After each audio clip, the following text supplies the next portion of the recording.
బంగాళాఖాతంలో మొంతా తుఫాన్ అలజడి సృష్టిస్తోంది. ఆగ్నేయ బంగాళాఖాతంలోని వాయుగుండం పశ్చిమ వాయువ్యంగా పయనించే క్రమంలో మరింత బలపడి ఆదివారం ఉదయానికి తీవ్ర వాయుగుండంగా మారింది. అనంతరం ఆదివారం రాత్రికి ఇది తుఫాన్గా మారినట్టు అమెరికాకు చెందిన వాతావరణ సంస్థ JTWC ప్రకటించింది. అయితే భారత వాతావరణ శాఖ ఆదివారం అర్ధరాత్రి వరకు ఈ విషయాన్ని నిర్ధారించలేదు. ఈ తుపానుకు థాయిలాండ్ దేశం సూచించిన మొంతా అని పేరు పెట్టారు. ప్రస్తుతం ఇది చెన్నైకి 720 కిలోమీటర్లు తూర్పు ఆగ్నేయంగా, విశాఖపట్నానికి 790 కిలోమీటర్లు దక్షిణ ఆగ్నేయంగా, కాకినాడకు 780 కిలోమీటర్లు ఆగ్నేయంగా కేంద్రీకృతమై ఉంది. గంటకు 6 నుంచి 10 కిలోమీటర్ల వేగంతో కోస్తాంధ్ర వైపు వస్తోంది. మంగళవారం ఉదయానికి తీవ్ర తుఫానుగా బలపడి కోస్తాంధ్రకు దగ్గరగా రానుంది. దీని ప్రభావంతో కోస్తాంధ్రలో కుంభవృష్టిగా వర్షాలు కురుస్తాయని IMD తెలిపింది. మంగళవారం సాయంత్రం లేదా రాత్రికి మచిలీపట్నం, కళింగపట్నం మధ్య కాకినాడ వద్ద తీరం దాటుతుందని IMD తెలిపింది. అయితే తీవ్ర తుఫాన్ విశాఖపట్నం, కాకినాడ మధ్య తీరం దాటే అవకాశం ఉందని కొందరు వాతావరణ నిపుణులు చెబుతున్నారు. దీంతో ఇవాళ్టి నుంచి పలు జిల్లాలకు IMD రెడ్ అలర్ట్ ప్రకటించింది. బుధవారం వరకు మత్స్యకారులు సముద్రంలో చేపల వేటకు వెళ్లరాదని, ఇప్పటికే సముద్రంలో ఉన్నవారు వెంటనే తీరానికి రావాలని హెచ్చరించింది. కోస్తాలో విశాఖపట్నం నుంచి కృష్ణపట్నం వరకు అన్ని ఓడరేవుల్లో 1వ నంబర్ ప్రమాద హెచ్చరికను ఎగురవేశారు. దీని ప్రభావంతో రాష్ట్రంలో పలుచోట్ల ఆదివారం వర్షాలు కురిశాయి. ఇవాళ్టి నుంచి బుధవారం వరకు రాష్ట్రంలో అనేక చోట్ల వర్షాలు కురుస్తాయి. ఇక తుపాన్ ప్రభావంతో రానున్న 48 గంటల్లో పలు జిల్లాల్లో భారీ నుంచి అత్యంత భారీ వర్షాలు కురిసి, అలాగే తీరం వెంబడి గంటకు 90 నుంచి 110 కిలోమీటర్ల వేగంతో బలమైన గాలులు కూడా వీచే అవకాశం ఉందని విపత్తుల నిర్వహణ సంస్థ తెలిపింది. సహాయక చర్యల కోసం తీర ప్రాంత జిల్లా కేంద్రాల్లో 9 SDRF, 7 NDRF బృందాలు సిద్ధంగా ఉన్నాయని పేర్కొంది. తుపాన్ సహాయ పునరావాస కార్యక్రమాల కోసం ప్రభుత్వం తక్షణం 19 కోట్లు విడుదల చేసింది. తుపాన్ రాష్ట్రంపై తీవ్ర ప్రభావం చూపే అవకాశం ఉండడంతో అధికార యంత్రాంగాన్ని సీఎం చంద్రబాబు అప్రమత్తం చేశారు. ఇవాళ, రేపు, ఎల్లుండి తీర ప్రాంత జిల్లాల్లో భారీ నుంచి అతి భారీ వర్షాలు, తీవ్రమైన గాలులు వీస్తాయని వాతావరణ శాఖ జారీ చేసిన హెచ్చరికల నేపథ్యంలో ఆదివారం అధికారులతో సీఎం టెలికాన్ఫరెన్స్ నిర్వహించారు. వాయుగుండం 28 నాటికి తీవ్ర తుఫానుగా మారుతుందని, ఈ సమయంలో ఎక్కడా ఎటువంటి ఆస్తి, ప్రాణ నష్టం జరగకుండా చర్యలు తీసుకోవాలని అధికారులకు నిర్దేశించారు. మొంతా తుఫాన్ను సమర్థవంతంగా ఎదుర్కొనేందుకు వివిధ జిల్లాలకు ఇప్పటికే ప్రత్యేక అధికారులను నియమించామని, ప్రతి శాఖ, ప్రతి విభాగం సమన్వయంతో పనిచేయాలని చంద్రబాబు స్పష్టం చేశారు. తుఫాన్ నుంచి ప్రజల ఆస్తి, ప్రాణ, మౌలిక సదుపాయాల రక్షణకు ప్రభుత్వ యంత్రాంగం బాధ్యత తీసుకోవాలని ఆదేశించారు. మచిలీపట్నం నుంచి కాకినాడ వరకు తుఫాన్ తీవ్ర ప్రభావం చూపిస్తోందని, ఎప్పటికప్పుడు ప్రజల్ని అప్రమత్తం చేసేలా సమాచార వ్యవస్థలు సిద్ధంగా ఉండాలని సీఎం చంద్రబాబు సూచించారు. SMS అలర్ట్స్, అలాగే సోషల్ మీడియా, IVRS కాల్స్, వాట్సాప్ల ద్వారా ప్రజలకు ముందస్తు హెచ్చరికలు పంపాలని అన్నారు. గ్రామ స్థాయి నుంచి రాష్ట్ర స్థాయి వరకు తుపాన్ ప్రభావంపై సమాచారం వేగంగా చేరవేసి నష్ట నివారణ చర్యలు చేపట్టాలని పేర్కొన్నారు. NDRF బృందాలు ఇప్పటికే తీర ప్రాంత జిల్లాల్లో మోహరించాయన్న సీఎం, తుపాన్పై predictive model, real time data ఆధారంగా విశ్లేషణ చేస్తున్నామని అన్నారు. రిజర్వాయర్లు, ఇరిగేషన్ ప్రాజెక్టులో నీటి మట్టాలను నిరంతరం పర్యవేక్షించాలని సూచించారు. రాష్ట్ర వ్యాప్తంగా 27,000 సెల్ ఫోన్ టవర్లను డీజిల్ జనరేటర్లతో సిద్ధం చేశామని చెప్పారు. విద్యుత్, టెలికాం, తాగునీటి సరఫరా వ్యవస్థకు ఎలాంటి అంతరాయం లేకుండా కొనసాగేలా చర్యలు తీసుకోవాలని నిర్దేశించారు. ఇక సముద్ర తీర ప్రాంత ప్రజలను తక్షణమే సమీపంలోని తుపాన్ రక్షణ కేంద్రాలకు తరలించి పునరావాసం కల్పించాలని ఆదేశించారు. తుపాను తీవ్రతను బట్టి విద్యాసంస్థలకు కలెక్టర్లు సెలవులు ప్రకటించాలని సూచించారు. మొంతా తుఫాన్ తీవ్ర ప్రభావం చూపే అవకాశం ఉందన్న హెచ్చరికల నేపథ్యంలో నేడు, రేపు అత్యవసరమైతే తప్ప బయటకు రావద్దని ఏపీ హోం, విపత్తుల నిర్వహణ శాఖల మంత్రి వంగలపూడి అనిత ప్రజలకు విజ్ఞప్తి చేశారు. నిన్న స్పెషల్ CS సాయి ప్రసాద్, విపత్తుల విభాగం MD ప్రఖర్ జైన్ ఇతర అధికారులతో ఆమె సమీక్షించారు. సాంకేతికతతో తుఫాన్ నష్ట నివారణకు చర్యలు చేపట్టామని అన్నారు. ఇళ్లు ప్రమాదకరంగా ఉంటే సురక్షిత ప్రాంతానికి వెళ్లాలి అన్నారు. స్టేట్ కంట్రోల్ రూమ్ నంబర్లు 112, 1070ని సేవ్ చేసి పెట్టుకోవాలని అన్నారు. ఇక ఏ సహాయం అవసరమైనా కంట్రోల్ రూమ్ కు సమాచారం ఇవ్వాలని చెప్పారు. అధికారుల సూచనలు పాటిస్తూ సహకరించాలని అన్నారు. సీఎం ఆదేశాల ప్రకారం మంత్రులు, సెక్రటరీలు, IASలు, కలెక్టర్లు, జిల్లాల యంత్రాంగం తుఫాన్పై ఫోకస్ పెట్టాలని మంత్రి అనిత ఆదేశించారు. కమ్యూనికేషన్ వ్యవస్థ దెబ్బతింటే వినియోగించేందుకు జిల్లాలకు శాటిలైట్ అందుబాటులో ఉంచాలని సూచించారు. తుపాను ప్రభావం చూపే జిల్లాలకు ఇప్పటికే 6 NDRF, 13 SDRF బృందాలు పంపామని చెప్పారు. ఇక అన్ని చోట్ల హెలిప్యాడ్లను సిద్ధం చేశామని, నేవీ అధికారులను అప్రమత్తం చేశామని అన్నారు. అవసరమైతే పునరావాస కేంద్రాలతో పాటు స్కూల్స్, ఇతర ప్రభుత్వ కార్యాలయాలు వినియోగించుకోవాలని అన్నారు. ఇక అధికారులు నిర్లక్ష్యం వహిస్తే కఠిన చర్యలు తప్పవని హోంమంత్రి అనిత స్పష్టం చేశారు. జూబ్లీహిల్స్ ఉప ఎన్నికలను ముఖ్యమంత్రి రేవంత్ రెడ్డి ప్రతిష్టాత్మకంగా తీసుకున్నారు. ఇక్కడ కాంగ్రెస్ పార్టీ అభ్యర్థి నవీన్ యాదవ్ ను గెలిపించే బాధ్యతను భుజాన వేసుకున్న ఆయన స్వయంగా ప్రచారంలోకి దిగుతున్నారు. ఈ నియోజకవర్గం పరిధిలోని యూసుఫ్గూడ పోలీస్ గ్రౌండ్స్ లో ఈ నెల 28న Telugu film industry employees federation, 24 కార్మిక సంఘాల ఆధ్వర్యంలో సీఎం రేవంత్ రెడ్డికి అభినందన సభ జరగనుంది. ఆయనతో పాటుగా మంత్రి తుమ్మల నాగేశ్వరరావును సన్మానించనున్నారు. ఆ సభలో జూబ్లీహిల్స్ ఉప ఎన్నికలకు సంబంధించి సీఎం రేవంత్ రెడ్డి ప్రసంగించనున్నట్లు సమాచారం. ఈ నెల 30, 31 తేదీల్లోనూ మళ్లీ నవంబర్ 4, 5 తేదీల్లోనూ ఆయన రోడ్ షోలు నిర్వహించనున్నట్లు పార్టీ వర్గాలు తెలిపాయి. వీటికి మధ్యలో బీహార్ ఎన్నికల ప్రచారానికి ఆయన వెళ్లనున్నట్లు చెబుతున్నాయి. కాంగ్రెస్ ప్రభుత్వం 22 నెలల పాలనకు ఈ ఉప ఎన్నిక కొలమానంగా మారడం, ఇక్కడ గెలిస్తే దాని ప్రభావం జీహెచ్ఎంసీ ఎన్నికలపైన పడే అవకాశం ఉన్న నేపథ్యంలో సీఎం రేవంత్ రెడ్డి ఈ ఎన్నికను ప్రతిష్టాత్మకంగా తీసుకున్నారు. ఏపీలో సంచలనం సృష్టించిన నకిలీ మద్యం కేసులో పాత్రధారులు, సూత్రధారులుగా అనేక మంది ఉన్నట్లు ఎక్సైజ్ శాఖ అధికారులు గుర్తించారు.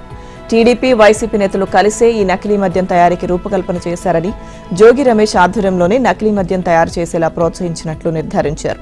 3 రోజుల కస్టడీ విచారణలో అనేక అంశాలను జనార్దన్ రావు అధికారులకు వివరించినట్లు సమాచారం. లిక్కర్ వ్యాపారంలోకి ఎలా వచ్చారు, ఎవరితో కలిసి చేశారు, ఆర్థిక వనరులు ఎలా వచ్చాయని ప్రశ్నలు సంధించారు. నిందితులు ఇచ్చిన సమాధానాలను అధికారులు రికార్డు చేశారు. మరో 4 రోజుల పాటు విచారించిన తర్వాత ఈ కేసు కుట్రకోణంతో పాటు సూత్రధారులు, పాత్రధారులకు సంబంధించి కొన్ని అరెస్టులు జరిగే అవకాశం ఉందని అంటున్నారు. జనార్దన్ రావు ఇచ్చిన సమాచారంతోనే తాజాగా నకిలీ మద్యం కేసులో A15 Balaji, A20 Sudarshan arrest చేశారు. ఇక ఇద్దరు జనార్దన్ రావు స్పిరిట్ సరఫరా చేసినట్లుగా గుర్తించారు. మరోవైపు ప్రధాన నిందితుడు జనార్దన్ రావు దాఖలు చేసిన బెయిల్ పిటిషన్పై నేడు కోర్టులో విచారణ జరగనుంది.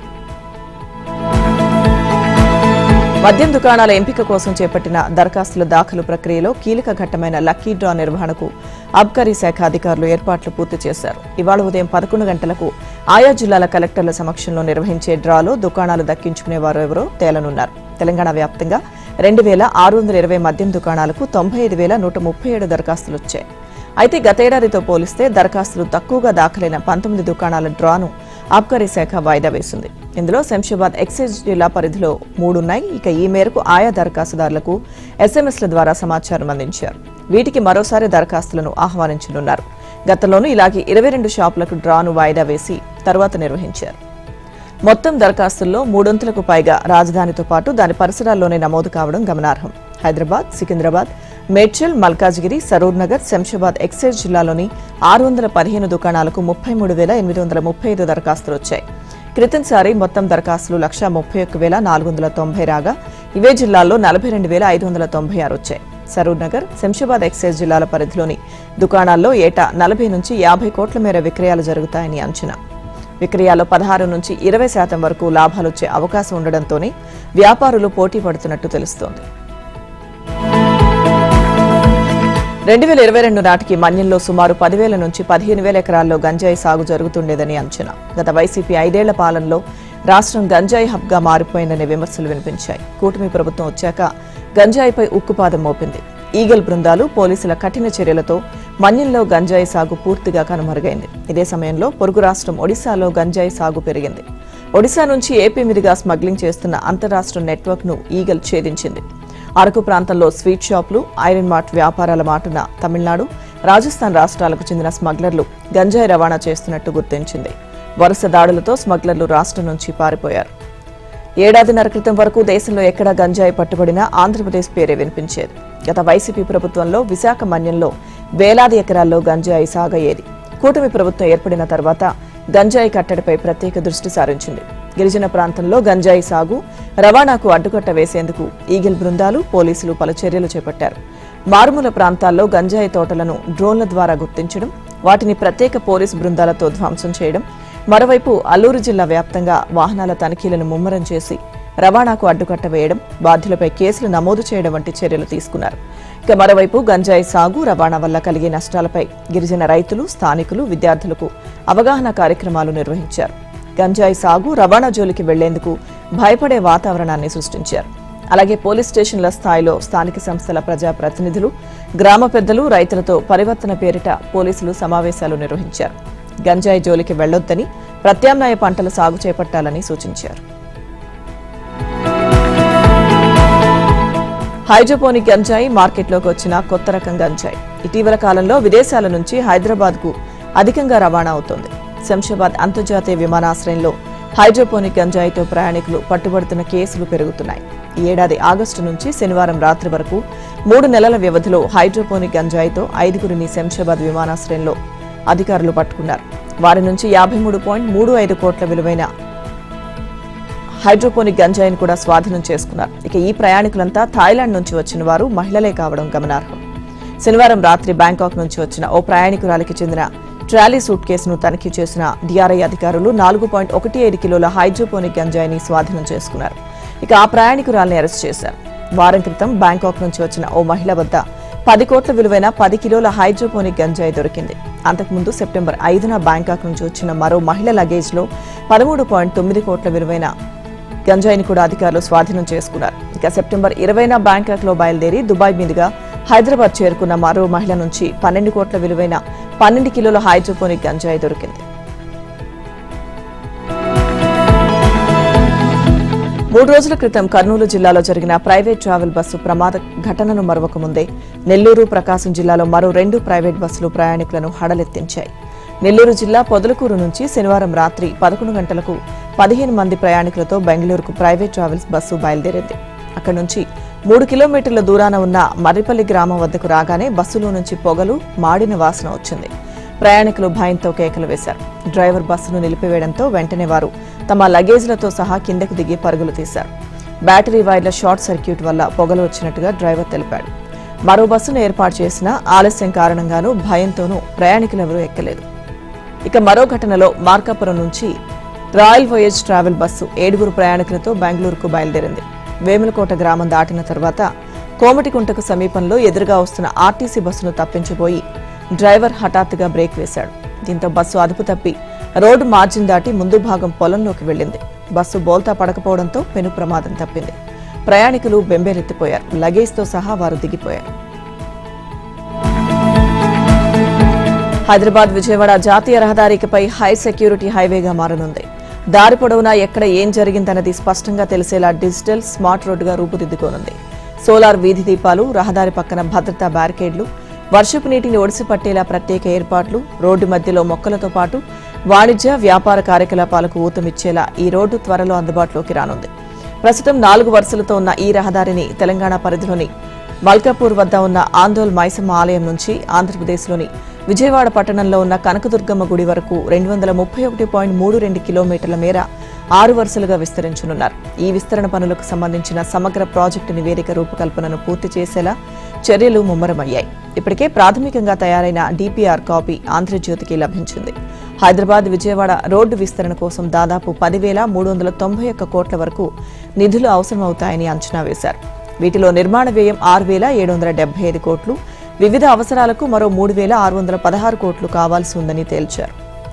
హైదరాబాద్ విజయవాడ జాతీయ రహదారి ప్రస్తుతం 4 వరుసలతో ఉంది. ట్రాఫిక్ పెరగడం, విజయవాడ వెళ్లేందుకు ఈ రోడ్డే కీలకం కావడంతో దీని విస్తరణకు కేంద్ర ప్రభుత్వం ఆమోదం తెలిపింది. విస్తరణతో పాటు రోడ్డును భద్రతా పరంగానూ పటిష్టం చేయాలని నిర్ణయించింది. ఇప్పటికే దేశవ్యాప్తంగా ఉన్న పలు జాతీయ రహదారులను డిజిటల్ స్మార్ట్ హైవేలుగా మార్చేలా చర్యలు చేపట్టిన కేంద్రం తెలంగాణ పరిధిలోనూ పలు కీలక రహదారులను డిజిటల్ స్మార్ట్ రోడ్డుగా మార్చనుంది. ఇందులో భాగంగానే హైదరాబాద్ విజయవాడ హైవేను కూడా పూర్తి స్థాయిలో స్మార్ట్ రోడ్డుగా మార్చాలని నిర్ణయించింది. ఈ రహదారి విస్తరణ పనులను వచ్చే ఏడాది ఏప్రిల్, మేలో ప్రారంభించే అవకాశాలున్నాయని అధికార వర్గాలు చెబుతున్నాయి. తిరుమల పరకామణి చోరీ ఘటన, లోక్ అదాలత్లో జరిగిన కాంప్రమైజ్ వ్యవహారంపై ఏపీ ప్రభుత్వం విచారణ చేసి చర్యలు తీసుకోవాలని ఎల్వి సుబ్రహ్మణ్యం కోరారు. తిరుమల పరకామణి వ్యవహారంపై మేధావులు, రాజకీయ నాయకులు సమావేశం ఏర్పాటు చేశారు. శ్రీవారి ఆస్తులను పరిరక్షించాల్సిన సంస్థ నిర్లక్ష్యంగా వ్యవహరించడం సమంజసం కాదని ఏపీ మాజీ సీఎస్ ఎల్వి సుబ్రహ్మణ్యం అన్నారు. పరకామణిలో కానుకలను తస్కరించిన రవికుమార్ నేరం ఒప్పుకొని తనకున్న ఆస్తులను టీటీడీకి రిజిస్ట్రేషన్ చేశాడని అన్నారు. అయితే రెవెన్యూ సెల్లో మాత్రం 13 ఆస్తులని మెన్షన్ చేశారన్నారు. పరకామణిలో జరిగిన చోరీ వ్యవహారాన్ని చిన్న విషయంగా చూడొద్దని, అసలు కాంప్రమైజ్ కావొద్దని బీజేపీ రాష్ట్ర అధ్యక్షుడు రామచంద్రరావు అన్నారు. ఈ విషయంలో ప్రతి భక్తుడి మనోభావాలు ముడిపడి ఉన్నందున లోతుగా విచారణ జరగాలని రామచంద్రరావు కోరారు. పరకామణిలో జరిగిన చోరీ వ్యవహారం అనంతరం జరిగిన పరిణామాలపై ఒక కమిటీ వేయాలని చిలుకూరు బాలాజీ టెంపుల్ ప్రధాన అర్చకులు రంగరాజన్ డిమాండ్ చేశారు. ప్రభుత్వం వేసే కమిటీలో రిటైర్డ్ జడ్జ్, కలెక్టర్, ఆధ్యాత్మికవేత్త లేదా మఠాధిపతి ఉండాలన్నారు. పరకామణి చోరీ తర్వాత టీటీడీకి రవికుమార్ ఆస్తుల అప్పగింతపై లోక్ అదాలత్లో జరిగిన ప్రక్రియ అంతా తప్పుల తడకగా ఉందని సీబీఐ మాజీ డైరెక్టర్ జేడీ లక్ష్మీనారాయణ అన్నారు. నిందితుడు రవికుమార్ కోర్టుకు రాకుండా అధికారి సతీష్ కుమార్ కు కాంప్రమైజ్ చేసే అధికారం లేదని అన్నారు. రవికుమార్ వ్యవహారంలో మళ్లీ మొదటి నుంచి ఎఫ్ఐఆర్ నమోదు చేసి వాస్తవాలు ప్రజలకు చెప్పాలని జేడీ లక్ష్మీనారాయణ డిమాండ్ చేశారు.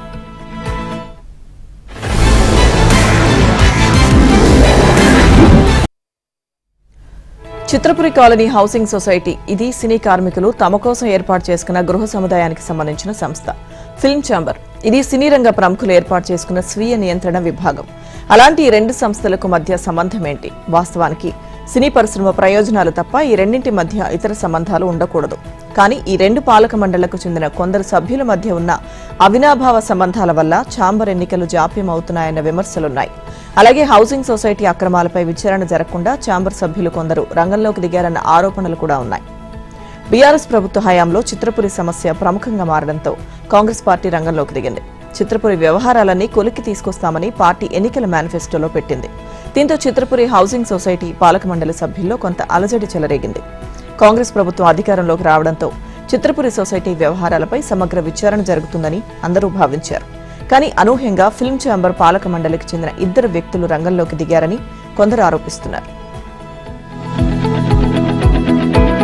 తెలంగాణ ఉద్యమం తరహాలోనే బీసీలకు 42% రిజర్వేషన్ల సాధన కోసం ఉద్యమాన్ని ఉధృతం చేస్తామని బీసీ జేఏసీ ప్రతినిధులు ప్రకటించారు. కేంద్ర రాష్ట్ర ప్రభుత్వాల మెడలు వంచి బీసీలకు రిజర్వేషన్లు పూర్తి స్థాయిలో సాధించే వరకు పోరాటాన్ని ఆపే ప్రసక్తే లేదని వారు స్పష్టం చేశారు.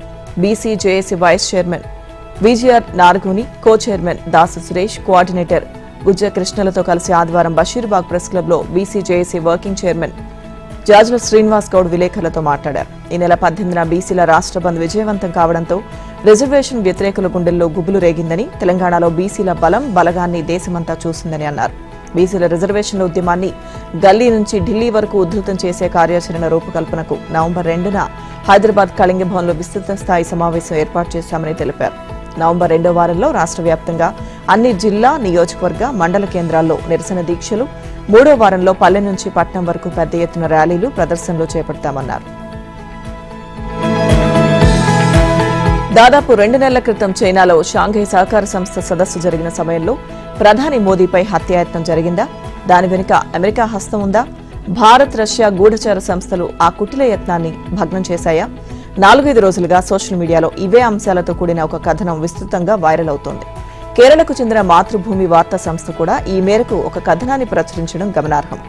ఆ కథనం ప్రకారం ఎస్సీఓ సదస్సులో పాల్గొనేందుకు వెళ్లిన మోదీ ఆగస్టు 31న టియాన్జిన్లో ఉన్నప్పుడు ఢాకాలోని ఒక హోటల్లో అమెరికాకు చెందిన ప్రత్యేక దళాల అధికారి టెరెన్స్ జాక్సన్ అనుమానాస్పద స్థితిలో మరణించారు.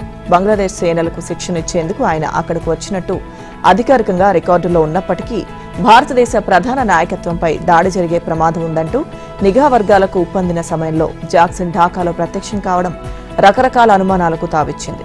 ఈ క్రమంలోనే మన research and analysis wing, Russia foreign intelligence service కలిసి ఉమ్మడిగా కౌంటర్ ఇంటెలిజెన్స్ ఆపరేషన్ చేపట్టాయని మాతృభూమి వార్తా సంస్థ తన కథనంలో పేర్కొంది. బీహార్ తరహాలోనే దేశవ్యాప్తంగా ఓటరు జాబితాల ప్రత్యేక సమగ్ర సవరణకు ఎన్నికల సంఘం సిద్దమైంది. ఇవాళ సాయంత్రం ఎన్నికల కమిషన్ మీడియా సమావేశం నిర్వహించనుంది. మొదటి దశలో 10 నుంచి 15 రాష్ట్రాలకు సంబంధించి సర్చ్ జరగనుండగా అందుకు సంబంధించిన సమాచారాన్ని ప్రకటించనుంది. వచ్చేడాది అసెంబ్లీ ఎన్నికలు జరగనున్న తమిళనాడు, పశ్చిమ బెంగాల్, కేరళ, అసోం, పాండిచ్చేరి సహా ఇతర రాష్ట్రాల్లో ఈ కార్యక్రమాన్ని చేపట్టనుంది. నవంబర్ 1వ తేదీన సర్చ్ ప్రారంభం కానుంది. స్థానిక సంస్థల ఎన్నికలు జరిగే రాష్ట్రాలు, ఇతర ప్రత్యేక పరిస్థితులు ఉన్న చోట్ల ప్రస్తుతానికి ఈ కార్యక్రమాన్ని వాయిదా వేయనుంది. ఇక ఎస్ఐఆర్ కార్యక్రమానికి రాష్ట్రాల సీఈఓలు సన్నద్దం కావాలని కేంద్ర ఎన్నికల సంఘం ఇటీవల ఆదేశించింది. ఢిల్లీలో నిర్వహించిన సీఈఓల సమావేశంలో ప్రధాన ఎన్నికల కమిషనర్ జ్ఞానేష్ కుమార్ ఈ మేరకు సూచనలు జారీ చేశారు. ఎస్ఐఆర్పై అనుమానాలను నివృత్తి చేశారు. అసోం, తమిళనాడు, పుదుచ్చేరి, కేరళ, పశ్చిమ బెంగాల్లో పరిస్థితులను తెలుసుకున్నారు. దేశంలోని చాలా వరకు రాష్ట్రాలు 2002-2004 మధ్యకాలంలో ఓటరు జాబితాల సమగ్ర సవరణ చేపట్టాయి. నకిలీ ఓటర్లను తొలగించడంతో పాటు ఓటరు జాబితాల సమగ్రతను కాపాడమే లక్ష్యంగా ఈ చర్యలు ప్రారంభించినట్లు ఈసీ చెబుతోంది. బీహార్లో ఎన్నికలకు ముందు ఈ ప్రక్రియ నిర్వహించడంపై ప్రతిపక్షాలు మండిపడ్డాయి. అయితే బీహార్లో ఓటరు జాబితాల ప్రత్యేక సమగ్ర సవరణ చేపట్టే రాజ్యాంగబద్ధమైన అధికారం ఎన్నికల సంఘానికి ఉందని సుప్రీంకోర్టు స్పష్టం చేసింది. అర్హులైన ఏ ఒక్కరూ ఓటు హక్కు కోల్పోకుండా చూసుకోవాలని సూచించింది. బీహార్లో అసెంబ్లీ ఎన్నికలు మరింత రసవత్తరంగా మారాయి. ఎన్నికల సమయం దగ్గర పడుతుండటంతో ఎన్నికల ప్రచారం హోరాహోరీగా సాగుతోంది. కిషన్గంజ్ జిల్లాలో ఆర్జేడీ నేత తేజస్వి యాదవ్ ప్రచారం చేయగా ఎన్డీఏ కూటమి జన్సురాజ్ అభ్యర్థులు ప్రచారంలో స్పీడ్ పెంచారు. ఈ క్రమంలో ఇండియా కూటమి తరపున తేజస్వి యాదవ్ మరో హామీని ప్రకటించారు. బీహార్ పంచాయతీరాజ్ గ్రామ కోర్టుల ప్రతినిధుల వేతనాలను రెట్టింపు చేస్తామని ప్రకటించారు. ఇక కోచ్ మాధన్ అసెంబ్లీ నియోజకవర్గంలో జరిగిన ఎన్నికల ప్రచారంలో పాల్గొన్న ఆర్జేడీ నేత తేజస్వి యాదవ్ బీజేపీ, ఆర్ఎస్ఎస్ పై విమర్శలు గుప్పించారు. బీహార్లో ఇండియా కూటమి అధికారంలోకి వచ్చిన తర్వాత వక్ఫ్ సవరణ బిల్లును చెత్తబుట్టలో పడేస్తామంటూ కీలక వ్యాఖ్యలు చేశారు. అబద్దపు హామీలతో మహాగఠబంధన్ ప్రజలను మభ్యపెడుతుందని బీజేపీ నేత సామ్రాట్ చౌదరి మండిపడ్డారు. బీహార్లో 15 ఏళ్ల పాటు రౌడీ రాజ్యాన్ని నడిపింది లాలూ, రబ్రీదేవి అంటూ ఆరోపించారు. ఆర్జేడీ, కాంగ్రెస్ మోసపూరిత మాటలను ప్రజలు నమ్మే స్థితిలో లేరని సామ్రాట్ చౌదరి మండిపడ్డారు. ఇక బీహార్ ప్రజలకు సీఎం నితీష్ కుమార్ లేఖ రాశారు. 2005కు ముందు బీహార్ అంటే దోపిడీలు, హత్యలకు కేర్ ఆఫ్ అడ్రస్ గా ఉండేదని పేర్కొన్నారు.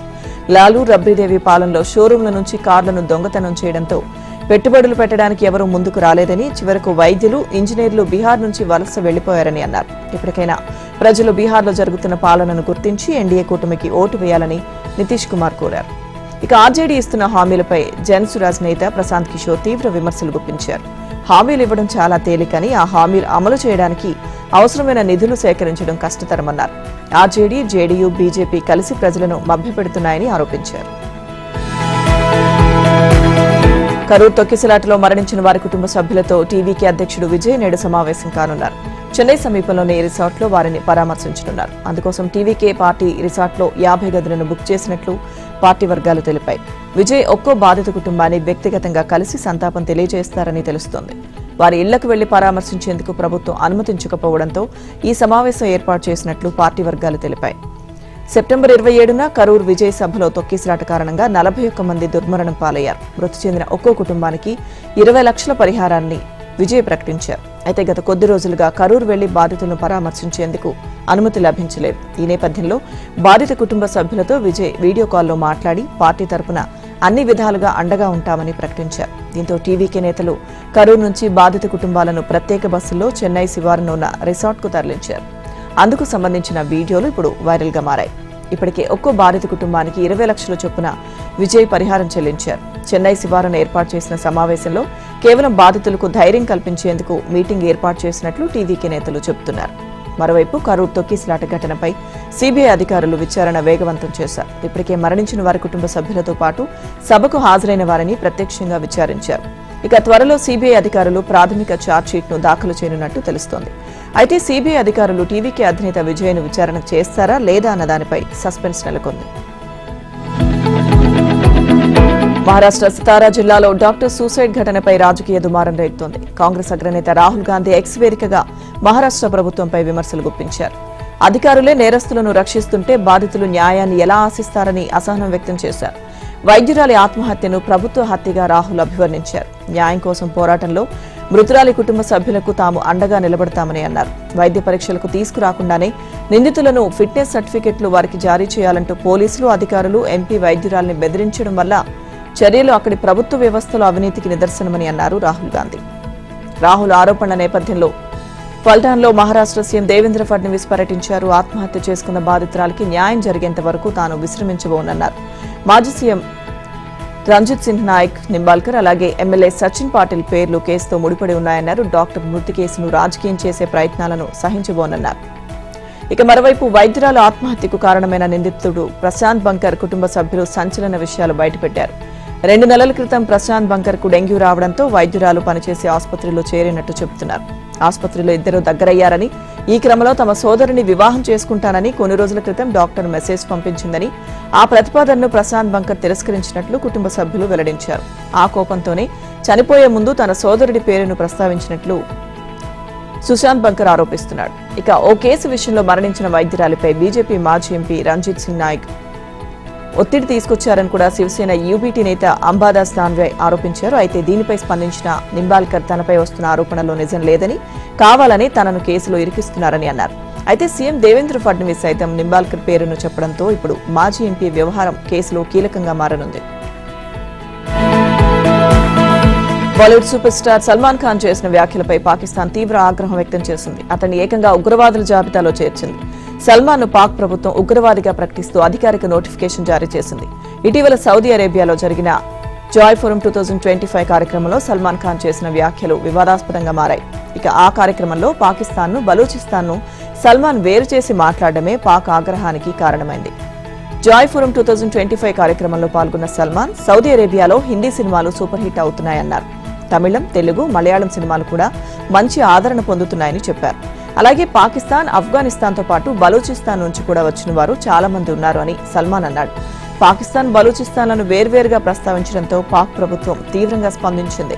సల్మాన్ వ్యాఖ్యలను దేశ వ్యతిరేక చర్యగా పరిగణించిన పాక్ ప్రభుత్వం అతడొక ఉగ్రవాది అని ముద్ర వేసింది.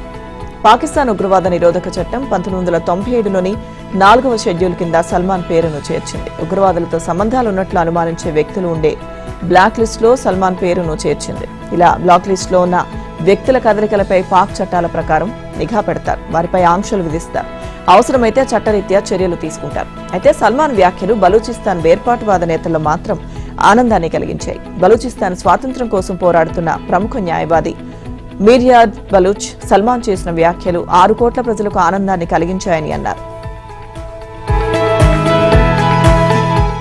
అమెరికా అధ్యక్షుడు ట్రంప్ మలేషియాలో బిజీగా ఉన్నారు. ఆసియాన్ సమావేశంలో కంబోడియా, థాయిలాండ్ మధ్య కీలక ఒప్పందాన్ని కుదిర్చారు. ఇక ఆసియాన్ కూటమితో అమెరికాకు ఎంతో అనుబంధం ఉందని అన్నారు. మరోవైపు ప్రధాని మోదీ వర్చువల్ గా పాల్గొన్నారు. ఈ సమావేశానికి జపాన్ ప్రధాని తకాయిచి, చైనా అధ్యక్షుడు జిన్పింగ్, దక్షిణ కొరియా నేతలు హాజరు కానున్నారు. ఇక ఆసియాన్ సమావేశంలో ఉన్న ట్రంప్ మలేషియాతో పాటు పలు దేశాలతో కీలక ఒప్పందాలు చేసుకున్నారు. బ్రెజిల్, మలేషియా, కంబోడియా దేశాలతో కీలక ఖనిజాలు, ట్రేడ్ డీల్కు సంబంధించి ఒప్పందాలపై సంతకాలు చేశారు. ఇండో పసిఫిక్ భాగస్వాములతో వాణిజ్య ఒప్పందాలు తుది దశకు చేరుకున్నాయన్నారు ట్రంప్. ఇక ఆసియాన్ కూటమిలో ఉన్న దేశాలతో కొత్త అవకాశాలు ఇచ్చిపుచ్చుకుంటామని ట్రంప్ తెలిపారు. రష్యా నుంచి చమురు కొనుగోళ్లపై అమెరికా అధ్యక్షుడు ట్రంప్ మరోసారి పాతపాటే పాడారు. రష్యా చమురు కొనుగోళ్లను భారత్ పూర్తిగా నిలిపివేస్తుందని ట్రంప్ మరోసారి వ్యాఖ్యానించారు. తాము ఇప్పటికే రష్యాపై ఆంక్షలు విధించిన విషయాన్ని గుర్తు చేశారు. అయితే తమ ఇంధన అవసరాలపై నిర్ణయాలు కేవలం జాతీయ ప్రయోజనాలను దృష్టిలో పెట్టుకుని తీసుకుంటామని భారత ప్రభుత్వం స్పష్టం చేస్తున్నప్పటికీ ట్రంప్ పదే ఇదే వాదన వినిపించడం చర్చనీయాంశమైంది. మరోవైపు ప్రస్తుతం ఆసియా పర్యటనలో ఉన్న ట్రంప్ నేడు దక్షిణ కొరియాలో చైనా అధ్యక్షుడు జిన్పింగ్ తో సమావేశం కానున్నారు. ముఖ్యంగా చైనాపై 155% సుంకాలు వేసిన నేపథ్యంలో జిన్పింగ్ ట్రంప్ సమావేశంపై ఆసక్తి నెలకొంది. రష్యా అమలు పదిలో సరికొత్త అస్త్రం వచ్చి చేరనుంది. అణుశక్తితో నడిచే పూర్వవెస్ట్నిక్ క్షిపణిని విజయవంతంగా పరీక్షించినట్లుగా ఆ దేశ అధినేత పుతిన్ ప్రకటించారు. అపరిమితమైన పరిధి కలిగిన ఈ క్షిపణి మోహరింపునకు అవసరమైన మౌలిక సదుపాయాలను సిద్ధం చేయాలని సాయుధ దళాలను ఆదేశించారు. రష్యా సైన్యం ఇటీవల అణు విన్యాసాలు నిర్వహించింది. పుతిన్ వాటిని స్వయంగా పర్యవేక్షించారు. ఈ క్రమంలోనే Russia chief of defence staff, ఇతర సైనిక కమాండర్లతో ఆయన ఓ సమావేశంలో మాట్లాడారు. పరీక్షల సమయంలో బూరేవెస్ట్నిక్ క్రూయిజ్ క్షిపణి 15 గంటల పాటు గాల్లోనే ఉందని, 14,000 కిలోమీటర్లు ప్రయాణించిందని తెలిపారు. అంతకుముందు సైనిక ఉన్నతాధికారులతో పుతిన్ భేటీ అయ్యారు. రష్యా సాయుధ బలగాల chief of general staff general Valery Gerasimov నేతృత్వంలోని కమాండర్లతో సంభాషించారు. 10,000 మందికి పైగా ఉక్రెయిన్ సైనికులను చుట్టుముట్టినట్లు గెరాసిమోవ్ వివరించారు. 31 బెటాలియన్లతో కూడిన ఉక్రెయిన్ సాయుధ దళాల బృందాన్ని అడ్డుకున్నట్లు చెప్పారు. రోహిత్ వెయిట్ లాస్ జర్నీ మరింత కాలం కొనసాగుతోంది. ఇక గత 3 నెలల్లో అతడు 11 కిలోల బరువు తగ్గాడు. సౌత్ ఆఫ్రికాతో సిరీస్ కు మరో నెల రోజుల సమయం ఉంది. నాటికల్లా మరింత బరువు తగ్గి కనిపించినా ఆశ్చర్యపోవాల్సిన అవసరం లేదు. ఛాంపియన్స్ ట్రోఫీ ముగిసే నాటికి రోహిత్ శర్మపై విపరీతమైన ట్రోలింగ్ మొదలైంది. అధిక బరువుతో 2027 ప్రపంచ కప్ వరకు ఫిట్నెస్ ఉంటుందా అని ఫ్యాన్స్ ఆందోళన చెందారు. చివరిసారిగా రోహిత్ శర్మను గ్రౌండ్ లో చూసింది 2025 ఐపీఎల్లో. కట్ చేస్తే సూపర్ స్లిమ్ అయి ఆస్ట్రేలియా వన్డే సిరీస్ ముందు సియాట్ అవార్డ్స్ ఫంక్షన్ కు హాజరైన హైట్ మ్యాన్ ను చూసి అందరూ అవాక్కయ్యారు. జెర్సీ నెంబర్ 45లో టార్గెట్ 2027 లోడింగ్ అంటూ నెట్టింట ఫ్యాన్స్ హడావిడి చేశారు. అయితే తాజాగా రోహిత్ ఫిట్నెస్ పై అతడి చిరకాల మిత్రుడు అభిషేక్ నాయర్ స్పందించాడు. మహిళల వన్డే వరల్డ్ కప్ లో భారత్ ఆడిన చివరి గ్రూప్ మ్యాచ్ కు వరుణుడు అడ్డు తగిలాడు. దీంతో ఆదివారం బంగ్లాదేశ్ తో జరిగిన ఈ నామమాత్రపు మ్యాచ్ రద్దవడంతో ఇరు జట్లకు చెరో పాయింట్ ను కేటాయించారు. హర్మన్ ప్రీత్ సేన ఇప్పటికే సెమీస్ కు చేరింది. వర్షంతో అర్ధగంట ఆలస్యంగా ఆరంభమైన ఈ మ్యాచ్ లో బంగ్లా ఇన్నింగ్స్ సమయంలో దాదాపు 2.5 గంటల పాటు అంతరాయం కలిగించింది. దీంతో మ్యాచ్ ను 27 ఓవర్లకు కుదించారు. నిర్ణీత ఓవర్లలో బంగ్లా 9 వికెట్ల నష్టానికి 119 పరుగులకే పరిమితమైంది. తాజా ప్రపంచ కప్ లో తొలి మ్యాచ్ ఆడిన స్పిన్నర్ రాధా యాదవ్ కు 3, శ్రీచరణికి 2 వికెట్లు దక్కాయి. స్పిన్నర్ల ధాటికి ఆ జట్టు వరుస విరామాల్లో వికెట్లను కోల్పోయింది. తర్వాత ఛేదనలో భారత్కు డక్వర్త్ లూయిస్ పద్ధతిన 126 పరుగుల టార్గెట్ను విధించారు. ఓపెనర్ మంధాన ఆరంభం నుంచే చెలరేగి 4 ఓవర్లో 4 ఫోర్లతో 16 రన్స్ రాబట్టింది. అయితే 8.4 ఓవర్లలో భారత్ వికెట్ నష్టపోకుండా 57 పరుగులు చేసిన వేళ వర్షం మరోసారి ఆటంకం కలిగించింది. ఇక ఆ తర్వాత పరిస్థితులు ఆటకు అనుకూలంగా లేకపోవడంతో అంపైర్లు మ్యాచ్ను రద్దు చేస్తున్నట్టు ప్రకటించారు.